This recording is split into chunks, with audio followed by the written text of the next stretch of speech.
Students कैसे हैं आप सब लोग। तो आज का जो हमारा टॉपिक है वो है problem of double counting national income में। ये टॉपिक एग्जामिनेशन में 3 to 4 मार्क्स का कई बार पूछा गया है और ये अंडरस्टैंडिंग बेस के हिसाब से भी आपको जरूर पता होना चाहिए डबल काउंटिंग क्या होती है और इस प्रॉब्लम को अवॉइड कैसे किया जाता है। तो सबसे पहली बात हम समझते हैं डबल काउंटिंग होती क्या है। जब हम किसी भी चीज को एक से ज्यादा बार काउंटिंग में ले लेते हैं तो उस चीज को बोलते हैं प्रॉब्लम ऑफ डबल काउंटिंग। और डबल काउंटिंग करना ठीक भी नहीं है क्योंकि उससे हमारा जो जीडीपी है, हमारे देश की जो जीडीपी है वो ओवर एस्टिमेट हो जाएगी, उसकी वैल्यू ज्यादा आएगी क्योंकि हम एक ही चीज को 2 बार काउंट कर रहे हैं। एक ही चीज को 2 बार कैसे काउंट कर रहे हैं, छोटा सा एग्जाम्पल दूंगा फिर हम टॉपिक को फिनिश करेंगे। जैसे कि मैंने 200 रुपए की मान लो लकड़ियां खरीदी, 200 रुपए की कुछ लकड़ियां खरीदी, उसमें मैंने फर्नीचर बनाया, मतलब उस लकड़ी से मैंने क्या बनाया, फर्नीचर, और उसको 1200 का फर्नीचर बेच दिया। मान लो कोई चेयर बनाई, 200 रुपए की लकड़ी खरीद के कोई चेयर बनाई और मैंने उसको 1200 का बेच दिया। मुझे 200 रुपए की लकड़ी बेची थी मोहन ने और मैंने फर्नीचर बेचा है सोहन को, ठीक है, और मेरा नाम है रवि। तो मोहन से पूछा गया भाई तुम्हारी सेल कितनी हुई है, तो मोहन कहता है जी सेल हुई है 200 रुपए की। और रवि से पूछा गया तुमने सोहन को कितने का सामान बेचा है, तो वो कहता है जी मैंने बेचा है 1200 रुपए का। देश के अंदर सिर्फ यही 3 लोग हैं, मान लो और कोई नहीं है।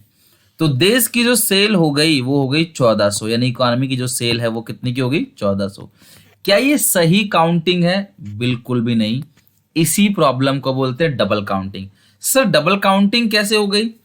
इन लकड़ियों की कीमत इन फर्नीचर की कीमत में ऑलरेडी एडेड है, यानी कि अगर फर्नीचर 1200 रुपए का है तो इस फर्नीचर के अंदर ये 200 रुपए की लकड़ी भी तो है। तो इसी चीज को बोलते हैं प्रॉब्लम ऑफ डबल काउंटिंग। जब आप किसी चीज की वैल्यू, किसी भी प्रोडक्ट की वैल्यू एक से ज्यादा बार काउंट करते हो तो इसको बोलते हैं प्रॉब्लम ऑफ डबल काउंटिंग। तो यहां पे 200 रुपए है और इस 1200 के अंदर भी 1000 रुपए कोई अदर सर्विस है और 200 रुपए की लकड़ी है, तो आपने 2 बार उसी लकड़ियों को काउंट कर लिया, उसको 2 बार काउंट किया, that is called problem of double counting.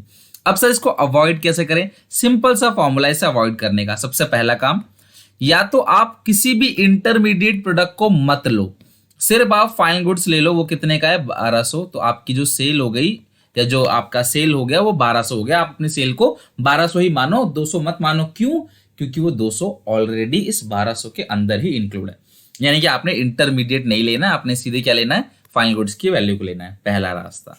दूसरा रास्ता क्या लेना है आपको, हर स्टेज पे जितना वैल्यू एडेड हुआ है सिर्फ उतना ही लो। जैसे सबसे पहला जो स्टेज है उसमें कितना सेल हुआ है, 200 प्लस दूसरे स्टेज में 200 से आपने 1200 बनाया तो वैल्यू कितना ऐड किया है, 200 की चीज को तुम 1200 का बना रहे हो तो वैल्यू तुमने कितना ऐड किया है, 1000 ऐड किया है। तो अभी भी तुम्हारी जो टोटल सेल आ गई वो कितनी आ गई, 1200। यानी 2 रास्ता है प्रॉब्लम ऑफ डबल काउंटिंग को अवॉइड करने का। 2 रास्ता है। पहला, आपने सिर्फ फाइनल गुड्स की वैल्यू को लेना है, इंटरमीडिएट को नहीं लेना। इंटरमीडिएट में समझा चुका हमने अपनी पुरानी वीडियोस के अंदर, नेशनल इनकम की सीरीज के अंदर ही, कि जो भी चीज अगर आप एज अ रॉ मटेरियल और रीसेल के लिए परचेस करते हो तो वो उसको बोलते हैं हम लोग इंटरमीडिएट। तो 200 रुपए रॉ मटेरियल है फर्नीचर चेयर बनाने के लिए, तो इसको आपने 200 रुपए को नहीं लेना है, सिर्फ आपने लास्ट वाली वैल्यू लेनी है। या हर स्टेज पे जो वैल्यू ऐड हुआ है, अभी तो मैंने छोटा सा एग्जांपल दिया, अभी हम एक और बड़ा एग्जांपल देखेंगे। हम हर स्टेज पे जो वैल्यू ऐड होता है हम उसको लेते हैं। ये होता है प्रॉब्लम डबल काउंटिंग और अवॉइड करने के ये 2 रास्ते। क्लियर है? चलो अब हम रीड करते हैं, पूरा टॉपिक अच्छे से समझिए, क्लियर करते हैं। Problem of double counting is the problem of estimating the value of goods and services more than once. एक से ज्यादा बार आपने काउंट किया है। In production method, we take the value of final goods and services only. Production method में हम सिर्फ final goods and services की वैल्यू लेते हैं।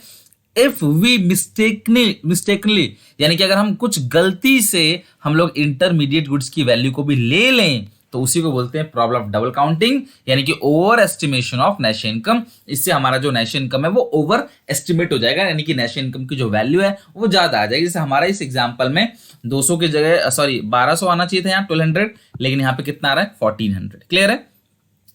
Because the value of intermediate goods, हम क्यों नहीं लेते इंटरमीडिएट गुड्स की वैल्यू को, because the value of intermediate goods is already included in the value of final goods. अब एग्जांपल समझते हैं, अच्छे से समझना, बहुत बढ़िया एग्जांपल है। एक फार्मर है, उसने 1 टन अनाज उगाया और 400 रुपए का बेच दिया। किसको बेचा है? फ्लोर मिल को, ठीक है, जो आटे की चक्की होते हैं उनको बेच दिया। तो यानी कि 400 रुपए फार्मर की क्या हो गई? सेल हो गई। फार्मर की सेल कितनी है? 400 रुपए। ओके, ठीक है। फिर फार्मर ने उसको अपनी फाइनल सेल मान ली कि भाई मेरी फाइनल सेल 400 रुपए की हो गई, मैंने अपना सारा अनाज जो है वो फ्लोर मिल को 400 रुपए में बेच दिया।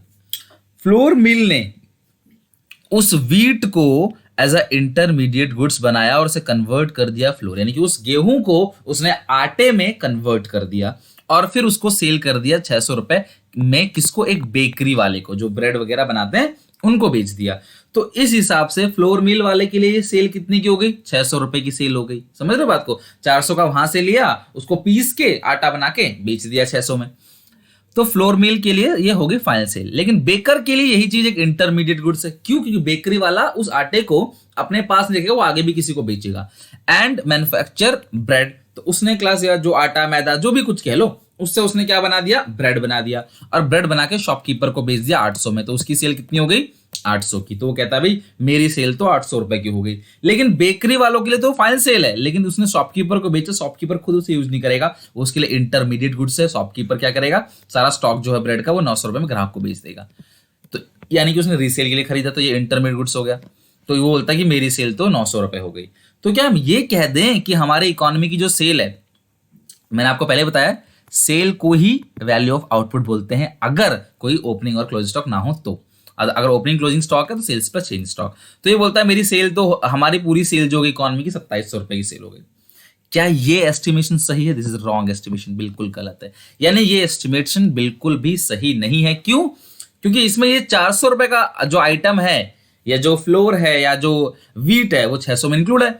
600 का माल 800 में इंक्लूड है, 800 का माल 900 में इंक्लूड है। तो ये तो कई बार एक ही चीज को काउंट कर दिया गया। इसी को बोलते हैं प्रॉब्लम ऑफ डबल काउंटिंग।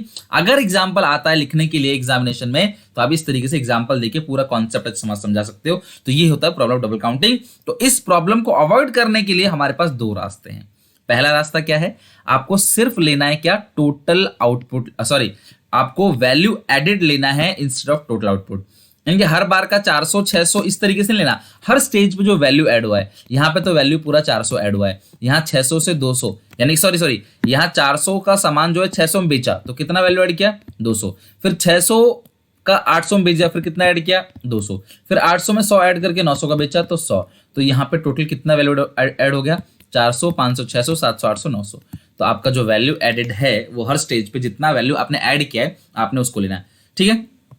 तो आपका जो अमाउंट आना चाहिए एक्चुअल वो आना चाहिए 900 रुपए, और आपको इसको ही काउंट करना है। इसीलिए आपको फॉर्मूला पता होगा जीवीएमपी का, वैल्यू ऑफ आउटपुट माइनस क्या करते हैं उसमें से? Intermediate consumption. तो बाकी सारा हमारा आईसी था, तो हमने उसको माइनस कर दिया, ये हमारा 900 आ गया। यानी हर स्टेज पे वहां सामान 0 का था, 0 प्लस 400 में बेचा, तो 400, यहाँ पे 200 ऐड किया, यहाँ पे 200 ऐड किया, यहाँ 100 ऐड किया, तो वैल्यू ऑफ आउटपुट जो आपका टोटल आएगा वो 900 आएगा। या फिर आपने क्या लेना है? सिर्फ फाइनल गुड्स की वैल्यू को लेना है।